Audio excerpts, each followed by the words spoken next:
புத்தளத்தில் நேற்று இடம்பெற்ற ஒரு விபத்து எல்லோரையுமே கதிகலங்க வைத்திருந்தது அல்லது கவலைப்பட வைத்திருந்தது, பரபரப்பை ஏற்படுத்தி இருந்தது என்று சொல்லி சொல்லலாம்.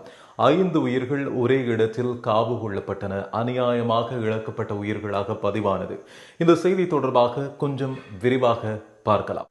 இன்ஃபோ தமிழ் நேர்களுக்கு வணக்கம். புத்தளத்தில் இருக்கின்ற தெதிரு ஓயா என்பது காலாகாலமாக அனைவருக்கும் பிடித்தமான இடம் என்பதோடு அந்த இடம் அதிகமாக வெளிநாட்டு சுற்றுலா பயணிகளையும் உள்ளூர் சுற்றுலாவாசிகளையும் கவர்கின்ற ஒரு இடம்.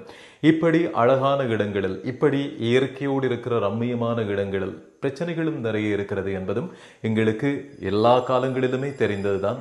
ஆனால் பல நேரங்களில் அந்த ஆபத்தை உணராமல் அதில் நாங்கள் இறங்கி விடுகிறோம். அப்படி ஒரு சம்பவம் நேற்றைய தினத்தில் பரபரப்பை ஏற்படுத்தி இருந்தது. புத்தளம் தெதிருவையாவில் குளிக்கச் சென்ற 5 பேர் உயிரிழந்த சம்பவம் எல்லா ஊடகங்களிலும் பேசப்படுகின்ற விஷயமாக மாறியிருந்தது.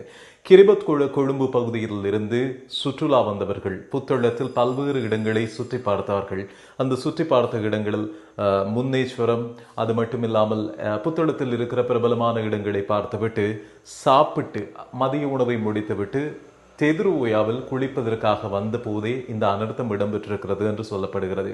அதில் இருந்து தப்பித்த ஒரு 12 வயது சிறுவனுடைய வாக்குமூலம் அடங்கிய காணொளி சமூக வலைத்தளங்களில் இப்போது அதிகமாக பகிரப்பட்டு வருகிறது. அந்த சிறுவன் சொல்கிறார், நாங்கள் முன்னேஸ்வரம் எல்லாம் சென்றுவிட்டு அங்கெல்லாம் சாப்பிட்டு முடித்ததற்கு பிறகு குளிப்பதற்காக தெதிருவையாவுக்கு வந்தோம். ஆரம்பத்தில் ஆழம் குறைவான பகுதியில் தான் குளித்துக் கொண்டிருந்தோம். அங்கே நீர் போதாது என்கின்றபடியினால் கொஞ்சம் நீர் வரத்து அதிகமாக இருக்கிற பகுதிக்கு சென்று குளிக்க தொடங்கிய போது நாங்கள் போனதுமே ஒரு பள்ளத்தில் விழுந்தோம். அதிலிருந்து என்னை ஒரு அண்ணா மீட்டெடுத்தார். ஆனால் என்னுடைய மாமியின் மகன்கள் எங்களோடு வந்த அண்ணாக்கள் என்று சொல்லி 5 பேரை இப்போது இழந்து விட்டோம் என்று சொல்லி அவர் திரும்புகிற காணொளிகள் எல்லாம் இப்போது வைரல் காணொளிகளாக மாறி இருக்கிறது. அது மட்டும் இல்லாமல் அங்கே நடந்திருக்கிற விஷயம், இந்த குளிக்க சென்றவர்கள் ஆழமில்லாத பகுதியில் குளிக்க ஆரம்பித்தாலும் பிறகு அதிகமான தண்ணீர் வரத்து இருக்கின்ற பகுதிகளுக்கு போய் குளிக்கலாம் என்று சொல்லி முடிவெடுத்து அங்கே போய் குளிக்கிற போது குழியொன்று இருந்திருக்கிறது நீருக்குள். அது தெரியாமல் அங்கே அவர்கள் மாட்டியிருக்கிறார்கள்.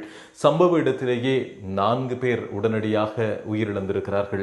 ஒருவர் மீட்கப்பட்டு வைத்தியசாலையில் அனுமதிக்கப்பட்டு சிகிச்சை பலனில்லாமல் அவரும் உயிரிழந்திருந்தார் நேற்றைய தினம். இந்த 5 பேருடைய மரணமானது நேற்றைய தினம் பாரிய தாக்கத்தை எல்லோருக்குமே ஏற்படுத்தி இருந்தது என்று சொல்லலாம். குறிப்பாக இலங்கையில் சமீபத்திய காலங்களில் ஆறு குளங்கள் என்று சொல்லி, வாவிகள் என்று சொல்லி பல்வேறுபட்ட இடங்களில் சுற்றுலா செல்கின்றவர்கள், குளிப்பதற்கு செல்கின்றவர்கள் உயிரிழக்கின்ற சம்பவங்கள் அதிகமாக இருக்கிறது. கடந்த 2-3 வருடங்களை எடுத்து பார்க்கிற போது இப்படியான சம்பவங்கள் அதிகமாக இடம்பெற்றிருக்கிறது. பல இடங்களில் வந்து குளிப்பதற்கு தடை என்று சொல்லி பெரிய பெரிய பதாதைகள் எல்லாம் போடப்பட்டிருந்தாலுமே கூட ஆபத்தான பகுதிகளை தேடி சென்று அங்கே ஆபத்தில் சிக்கிக் கொள்கின்ற வழக்கம் எங்களுக்கும் இருக்கிறது. நீர்வீழ்ச்சிகள், மலையகத்தின் பல பகுதிகள், அதே மாதிரி இங்கே இருக்கின்ற பெரிய பெரிய ஆறுகள், குளங்கள், வாவிகள் என்று சொல்லி அடையாளப்படுத்தப்படுகின்ற இடங்கள், இவை எல்லாவற்றிலும் ஆபத்தான பகுதிகள் இருக்கிறது. நீராடுவதற்கென்று ஒரு காலகட்டம் இருக்கிறது, ஒரு எல்லை இருக்கிறது.